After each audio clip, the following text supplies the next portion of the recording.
भारत में दो एक बार लगता है कि भारत में कोई सरकार ही नहीं है और कोई डेमोक्रेसी या कोई रिपब्लिकन डेमोक्रेसी हम लोग कहते हैं ना, वो कुछ भी नहीं है। ऐसा लगता है किसी राज्य में कोई आतंक होता है, किसी में कोई खुलेआम दादागिरी दिखाता है, खुलेआम भ्रष्टाचार करता है या खुलेआम आतंक के साथ जुड़े हुए हैं, लेकिन तब भी कुछ नहीं होता। जय हिंद दोस्तों, मैं रघुनाथ अय्यर हिंद न्यूज़ आर पर आप लोगों का स्वागत है। तो दोस्तों, आज आप लोगों को बता रहा हूँ, भारत में कोई जगह पर आतंक होता है या टेररिस्ट अटैक होता है या लोगों को मारा जाता है, भ्रष्टाचार होता है या किसी राज्यों में सांप्रदायिक दंगा होता है, लेकिन भारत सरकार, हम लोग स्थानीय भाषा में ठूठा जगन्नाथ कहते हैं। ठूठा जगन्नाथ का मतलब जिसका हाथ पैर नहीं है वो कुछ नहीं कर सकता। ऐसा ही हम लोग का भारत सरकार को देख के लगता है, सरकार को देखने को मिलता है। भारत सरकार डेमोक्रेसी एंड रिपब्लिकन डेमोक्रेसी है। हम लोग जिस देश से रिपब्लिकन एंड डेमोक्रेसी सीखे हैं, फ्रांस में सबसे पहले डेमोक्रेसी आया था।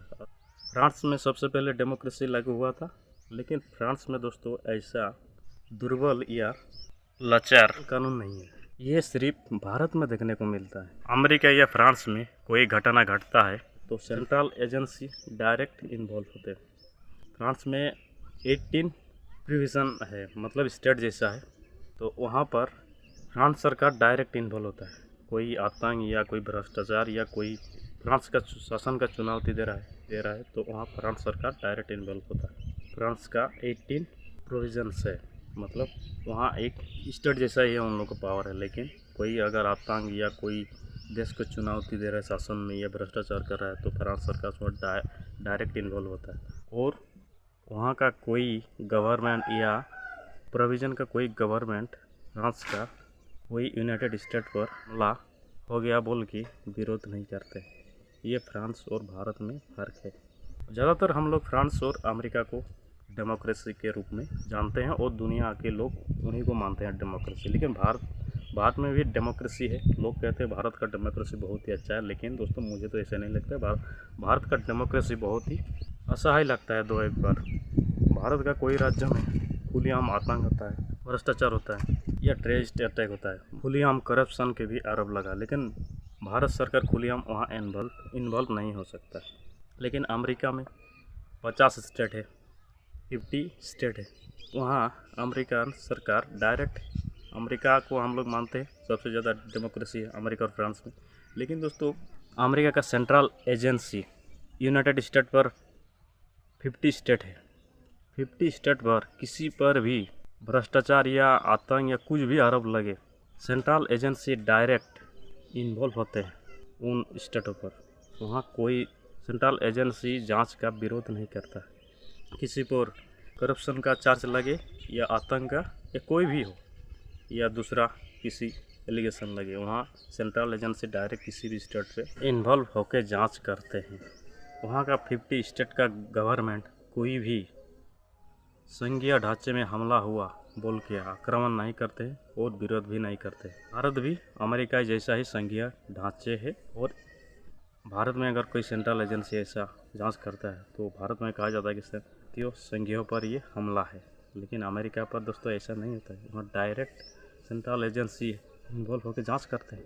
ये भारत और अमेरिका का डेमोक्रेसी का डिफरेंस है। वहाँ संघीय शासन व्यवस्था है और संघीय शासन व्यवस्था को रक्षा करते हैं। अमेरिका में भी 50 स्टेट पर चुने हुए गवर्नमेंट होते हैं। हमारे स्टेट में जैसा, हमारे राज्यों में जैसा सीएम है, वैसा गवर्नमेंट है वहाँ चुने हुए। लेकिन वहाँ किसी सेंट्रल एजेंसी का विरुद्ध जा नहीं सकता। लेकिन भारत का सभी स्टेट सेंट्रल एजेंसी के विरुद्ध बोलते हैं और कहते हैं कि किसी स्टेट में अगर भारत का सेंट्रल एजेंसी जांच कर रहा है तो सभी कहते हैं ये संघीय व्यवस्था का उल्लंघन है। लेकिन अमेरिका में ऐसा नहीं है, वहाँ संघीय व्यवस्था कोई उल्लंघन नहीं है। भारत में संघीय व्यवस्था के उल्लंघन का दुहाई देते हैं और सेंट्रल एजेंसी को जांच करने से रोक देते हैं।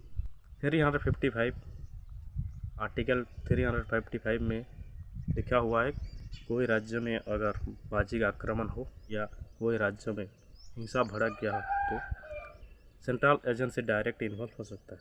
और 356 में भी यही लिखा है वहाँ राष्ट्रपति शासन होगा या कुछ इलाकों में सेंट्रल एजेंसी जाके वहाँ जांच करेगा। लेकिन भारत का सेंट्रल एजेंसी डायरेक्ट किसी राज्य में जाकर जांच नहीं कर सकते हैं।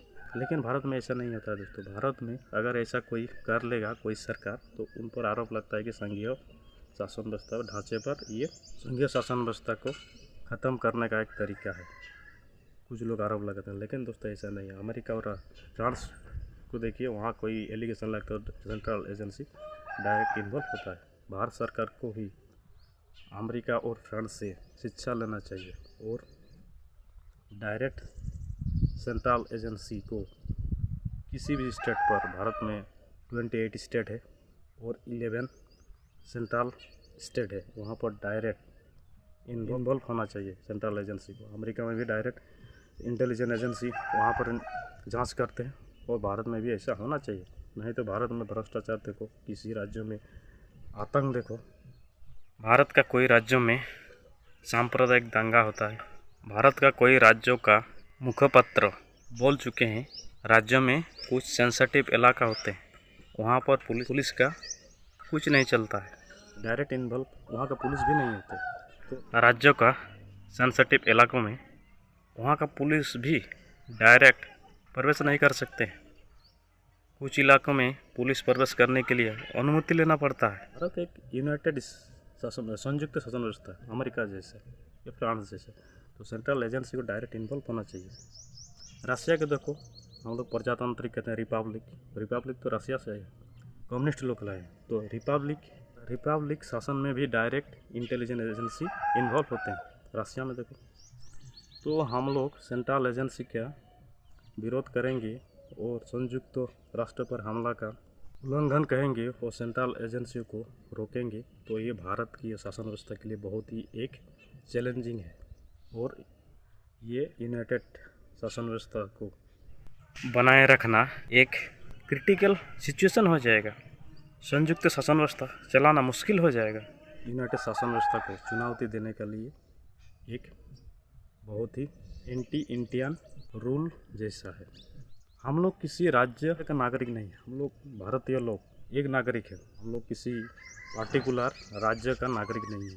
बंगाल, बिहार, झारखंड, उत्तर प्रदेश या केरल या तमिलनाडु, किसी का हम लोग नागरिक नहीं है, पार्टिकुलर नागरिक नहीं है। हम लोग इंडियन नेशनलिटी हम लोग का पास, हम लोग भारत का नागरिक है, किसी राज्य का नागरिक नहीं है।